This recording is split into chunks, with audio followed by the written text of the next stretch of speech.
So topic for today is Environment Protection Act Rule 1986. There are many legislation which have been built so far related to environment to improve and control the environment pollution and to improve the resources of environment. One of them is Environment Protection Act Rule 1986. The period of 1970s experienced an ascent globally in industrialization leading to the degradation of environment at a very high pace. So in 1970 it has been noticed that there is a degradation of environment at a very high rate. So there is a need of some kind of legislation. Legislation stands for some kind of rules and regulation, legal rules and regulations. So legislations need to be created in order to control this degradation of environment.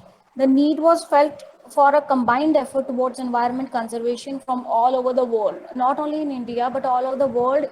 There is a need of legislation. The result of these combined efforts was the United Nations Conference on Human Environment, that is the Scotland Conference 1972, from 5 to 16th June 1972.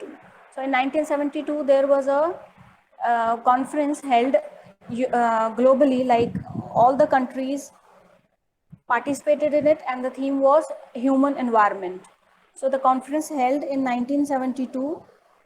In India, the Bhopal gas tragedy in 1984 called for urgent legislation in the field of environment.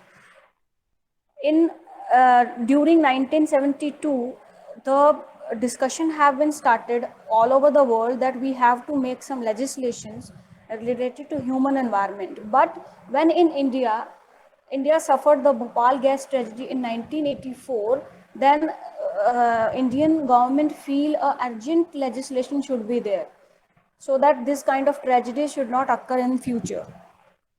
So in this background, the Parliament passed the Environment Protection Act 1986 and the Environment Protection Rules 1986. So after this tragedy, when the government come to think that there is an urgent requirement to create a legislation, so as a result, the Environment Protection Act 1986 have been passed. Now, something about Scotland Conference 1972. Why we are studying this conference? Because this conference has a very big background. This lead to as a background to create the Environment Act. So the Scotland Conference 1972 was held from 5th to 16th June 1972 by the United Nations Conference on Human Environment.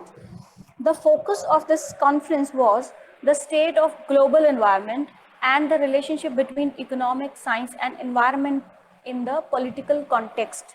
So this was the focus, that we have to think about the global environment with the relationship between the economics, science, and the environmental in the political context. The emphasis was on solving environmental pollutions, but without ignoring social, economic, and developmental policies. So they want to create a legislation, but they also don't want to ignore the social, economic, and developmental policy factors. India played a very significant contributory role in this conference. So India was the one country which has a very significant contribution in this conference. The conference laid to the foundation of environmental legislation in India. So why we studied about Scotland Conference? Because this conference laid a foundation for environmental legislation in India. Now there comes the Environment Protection Act in 1986. There are many factors, the conference and also the Bhopal gas tragedy, which leads to a quick, you can say that quickly passed Environmental Protection Act in 1986 without any delay. So the act comes in force on November 19, 1986 and extend to the whole India. The act was passed to provide for the protection and improvement of environment and for matters connected therewith. The act gives certain powers to the central government to take measures for purpose of protecting and improving the quality of environment and to prevent environmental pollution. So what is this act about? It gives some measures for the purpose of protecting and improving the quality of environment and to prevent environmental pollution. So what kind of measures should be there? Because this is a legislation, so there will be some kind of implementations, strict implementation related to the to improve the quality of the environment. And also, in order to prevent the environmental pollution, there are many penalties also written in this act, so that the people who are harming the environment pollution, they could be punished. Otherwise, people are not going to follow these instructions. The act is an umbrella legislation designed to provide a framework for central government coordination of the activities of various central and state authorities established under previous laws such as the Water Act and the Air Act. So this act is called umbrella legislation. Umbrella legislation क्या होती है?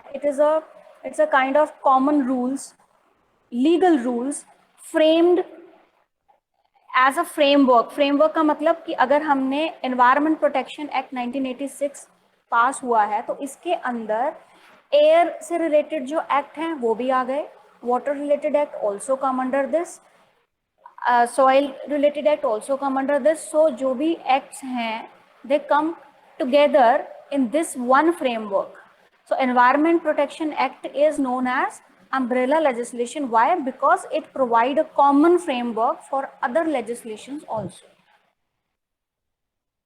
Central government is the most powerful in Environment Protection Act. So the central government is the most powerful authority in this act because they take all the necessary measures for the environment protection.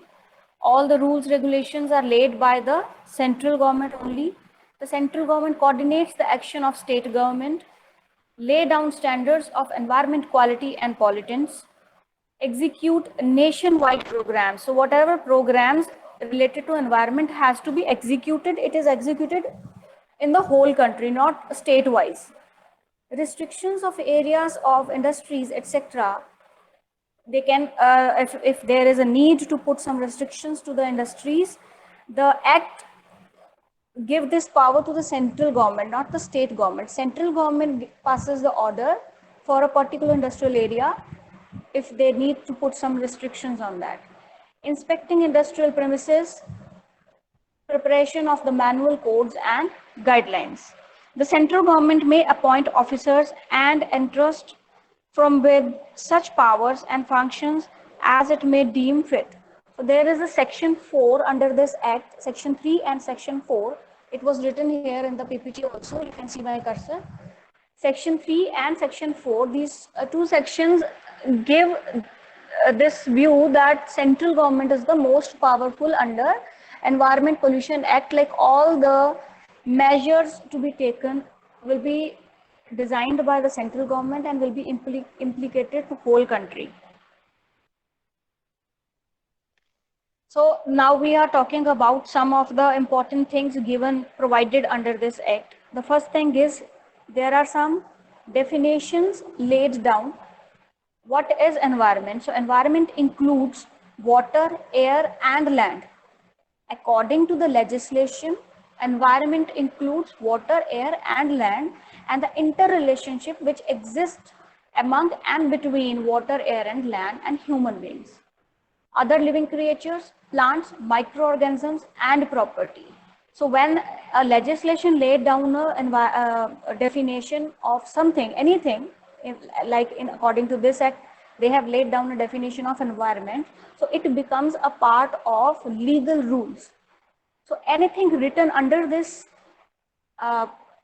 definition, anything written under this definition, if it is harmed by someone, they can be charged as per the rules defined under this legislation. You got my point?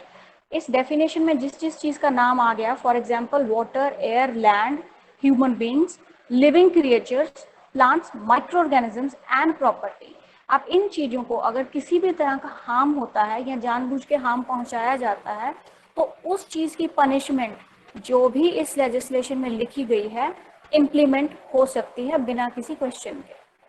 Right? So this is the benefit of defining something under an act. Every act defines something. in the beginning. This definition is given in section 2, clause A. Now the second is environmental pollutants. What are the pollutants as per the legislation? Means any solid, liquid or gaseous substance present in such concentration as may be or tend to be injurious to the environment. कोई भी solid, liquid या gaseous substance जो इस level का exist करता है कि वो environment को harm कर दे, तो वो pollutant माना जाएगा. ठीक है? Next is environmental pollution. What do you mean by environmental pollution? It means the presence of the environment of any in the environment of any environmental pollutant. अगर environment में कोई भी environmental pollutant मौजूद है, then it is called environmental pollution. Prevention, control and abatement of environmental pollution under Environment Pollution Act 1986. अब इस act के under कैसे कंट्रोल किया जाता है एनवायरनमेंट को और कैसे उसके साथ रिलेटेड जो अमेंडमेंट्स हैं वो क्या हैं, we are going to study. अब एनवायरनमेंट पोल्यूशन एक्ट 1986 में सेक्शन 7 है जिसमें कहा गया है no person industry is allowed to pollute the environment. Section 9 में कहा गया है procedures and processes are laid down to control pollution. Section 10 में बोला गया है monitoring authority can carry out inspections. Section 11 leads that power to take samples. Section 12 samples are tested in environmental laboratories. So these are the different controls which have been laid down in this act. Section 7, 9, 10, 11 and 12. What they say is one by one that no person in industry is allowed to pollute the environment. The central government can lay out some procedures and processes to control the pollution. Monitoring can be done. They can take the inspections anytime. The team which is done by the led by the government can take inspections at any time. They have the power to take samples. No one can stop them to take samples.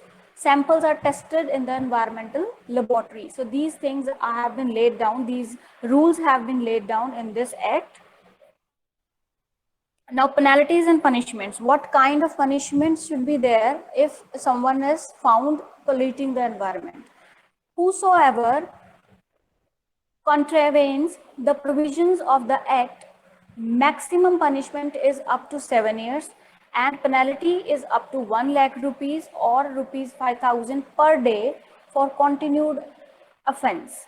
तो offense का मतलब जो ये काम कर देता है, जो इस एनवायरनमेंट एक्ट के अंडर लिखा गया है कि आप ये नहीं करेंगे, अगर कोई इंडस्ट्री पोल्यूटेंट्स फैला रही है और उसके सैंपल में वो चीज़ प्रूव हो जाती है, then they are to be punished. तो पनिशमेंट में क्या है, या तो 7 years मैक्सिमम, मिनिमम कितनी भी हो सकती है, मैक्सिमम 7 years की आपको इम्प्रिजनमेंट हो सकती है या पेनल्टी हो सकती है in like 1 lakh rupees to 5,000 rupees per day के हिसाब से पेनल्टीज दी जा सकती हैं. और क्या है, फॉर डिफॉल्टर कंपनीज और बॉडी कॉर्पोरेट्स, डायरेक्टर्स और पार्टनर्स आर प्रोसिक्यूटेड. तो सिर्फ वो नहीं कि जो ओनर है उस कंपनी का, जो डायरेक्टर्स और पार्टनर्स हैं, they are also prosecuted under section 16 if that company is liable of spreading environmental pollution. This act is also applicable to government departments and HOD is prosecuted. और ये सिर्फ public sector के लिए नहीं है, ये गवर्नमेंट सेक्टर के लिए भी है. जो गवर्नमेंट इंडस्ट्रीज हैं या गवर्नमेंट कंपनीज हैं, अगर उनमें भी ये चीज़ पाई जाती है तो they are also are liable for the punishment written above in section 15, given in section 15. Now this is all about umbrella legislation. As I have told you that this act is known as umbrella legislation. So what are the different rules come under this? So as I have told you, umbrella legislation is not a single one legal rule. It includes many other rules. So these are the all different rules which come under Environment Protection Act 1986. Environment Protection Rule, Hazardous Waste Rule, Biomedical Waste Rule, Municipal Solid Waste Rule, Noise Pollution Rule, Ozone Depletion Substance Rule, Battery Waste Rule, Plastic Waste Rule, and Electronic Waste Rule. So there are different rules which lay down different measures. These all combinedly come under this act. Thank you so much. This is all about this act.